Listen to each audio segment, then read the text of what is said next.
Welcome to the 4 a.m. Club. Today we're going to be talking about The Dark Knight. As you can tell, I love The Dark Knight. I love Batman. He is the best. One of the most incredible heroes God ever created. I guess he was created by man. Okay, so these are the top 5 Batman adaptations, and it's animated. We'll do a live action different video, but you were talking about The Killing Joke, and obviously The Killing Joke is one of the best comics of all time. However, it's not necessarily so much a Batman comic as it is a Joker, it's a Joker comic. Yeah. And it's like multiple choice.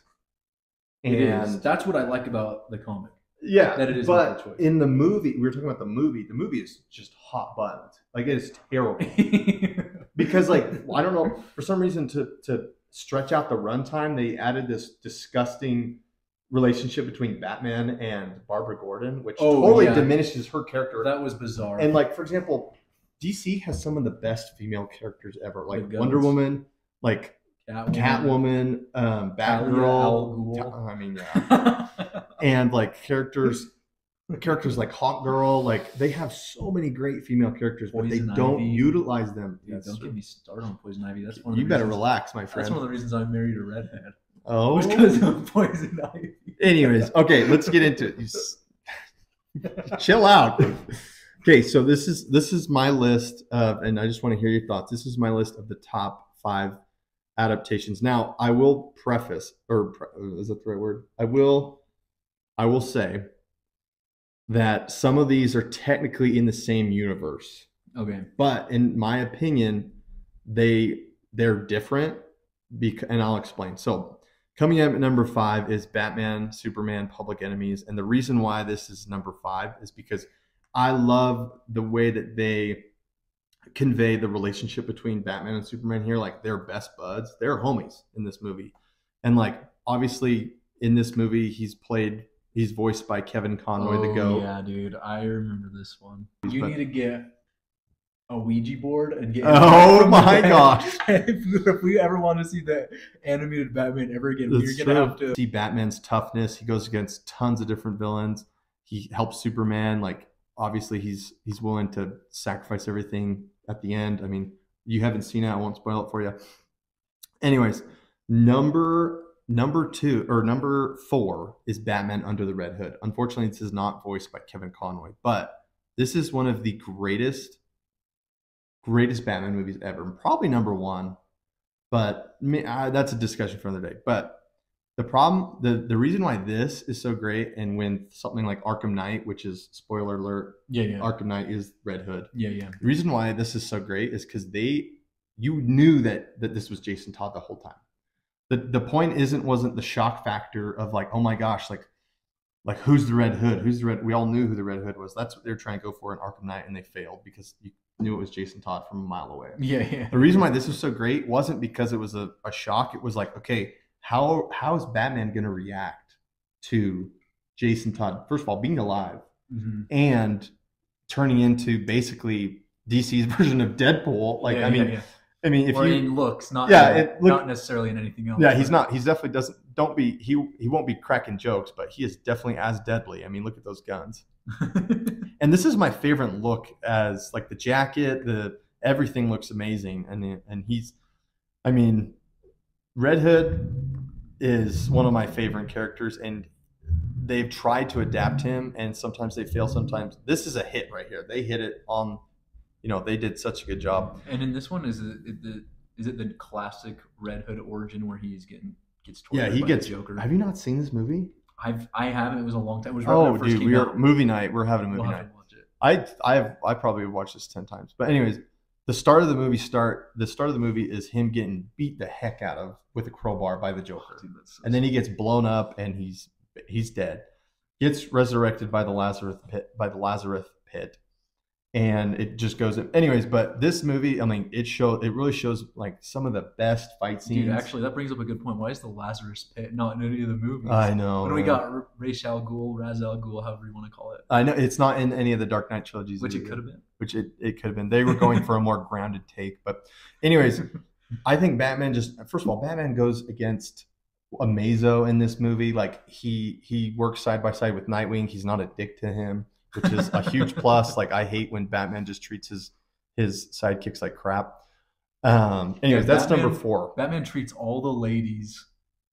He talks to him. He getting all the ladies, and then when his little sidekicks come around, he talks to him like it's the younger brother that's trying to hang out. I know.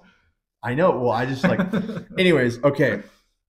Number 3 Batman animated is series. the Batman the Animated Series, which obviously a lot of people might be wondering why this is not number 1.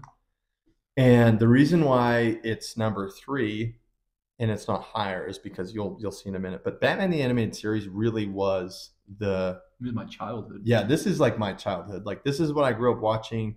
It's classic Batman and Robin. Without this animated series, Batman would not be what he is today. Dude, and if we did a suit ranking, this suit might be number 1. It might be. And like the only reason why this isn't number 1 is because this does have more of a childish take. For sure. If that makes sense. Like there are times where which is not bad. I mean, there are times where he's cracking jokes and everything. Now, I love Batman the Animated Series so much that I'm going to do my own episode ranking of where I rank my favorite episodes. That's how much I love this series. I'm in my 20s and I'm still watching Batman the Animated Series. So in no way is this a knock, but it's not number 2. And number 2 is the Arkhamverse Batman. What do you think of that? I mean, I have to agree. So number 2, Arkham Batman is just, I mean, these games are probably solely the reason why he's my favorite superhero of all time. Just playing these games, like especially in Arkham Asylum, Arkham City, like you are Batman. Dude, Arkham. You were Batman. Arkham Asylum. I remember the day it came out. Really? When you were like what, 10 years old? Because I pre-ordered it Really? and I stayed up late. I remember we had to go do chores and I was just getting mad at my mom because I was like, I gotta get home so I can play. Trust me, I feel you. Dude, I remember that first night playing the mission where you have to turn off the poisonous gas. You're like climbing above, and I was getting so frustrated. I know exactly what you're talking about. I kept dying. Frustrated. I was like, what the? Anyways, but the Arkham Batman, I mean, he is literally, I don't know, he doesn't have powers, but it seems like he goes against Solomon Grundy. Dude, Solomon Grundy. He goes against Killer Croc. Arkham Batman could arguably go up against any individual, any entity in the known universe. Dude, I literally, if you play through the games, like he is like that, and like that's what makes, like everyone thinks Batman's OP, which he is, but the reason why Batman is so amazing is because he is a example of no matter where you come from, how you are, what your situation is, like he is so dedicated to being the most prepared person and like doing whatever. Obviously he gets saved a couple times like in the series, just like everything else, which everyone needs help eventually. To add on to the Arkham Batman, I think arguably some of the best depictions of his villains. I agree. Besides Bane besides Bane. Arkham Origins, Bane and Arkham Origins is good. The first time that you see Scarecrow in Arkham Asylum. Oh yeah, you're scared. You're walking down the hallway and then you see your parents dead. Dude, it was scared. I was scared. Dude, I showed that to my wife the other day. She was like, "What?" And she was like freaking out. It was too freaky for her. Okay, and so this is the only reason why Arkham Batman's not number 1. It's because he is an absolute tool to every single Bat family member. Like in Arkham City, he's a big tool to Tim Drake Robin. He's a tool to Nightwing. He's like, anytime Nightwing's just trying to help out, he's like, I'm fine. He's like, get back to Bloodhaven. Dude, he's nicer to Miss Dr. Freeze than I know. He's nicer to besides the time where he rips that thing out of his chest. He's nicer to Azrael or whatever that. I know. Seriously, he's like Azrael, or what's his real name? Michael. He's like Michael. You can pick. Yeah. Azrael is. I think they could have done a little bit better. But actually, in Arkham City, when you're going through, and you find him. No. Well, like when you're Bruce Wayne tied up and you're in handcuffs and you're walking down, if you look up, you can see Azrael on a building. Oh, I did not. It was so cool, actually, when I first saw that. Anyways, but yeah, that's the reason why he's not number 1. And my number 1 pick for my favorite adaptation of Batman, I know he's technically the Batman the Animated Series, but it is the Justice League and Justice League Unlimited Batman. A couple reasons. Reason number 1, just the suit is iconic. Look, I mean, I'm a huge fan of the long ears. The long ear Batman is my favorite. Yeah. This version definitely trumps the Batman, the new the animated adventures. What are you doing? And the reason why this is number one is because it is a plus from Batman the animated series. And my favorite part of this is he's a more serious Batman, and you get to see him interact with a bunch of different heroes. Yeah. Obviously, you do see that in some other adaptations, but in this one, you get to see him interact with Superman like they're buds. You get to see him interact with Flash and actually care about him. And he's this like stoic, serious. Like he kind of reminds me of.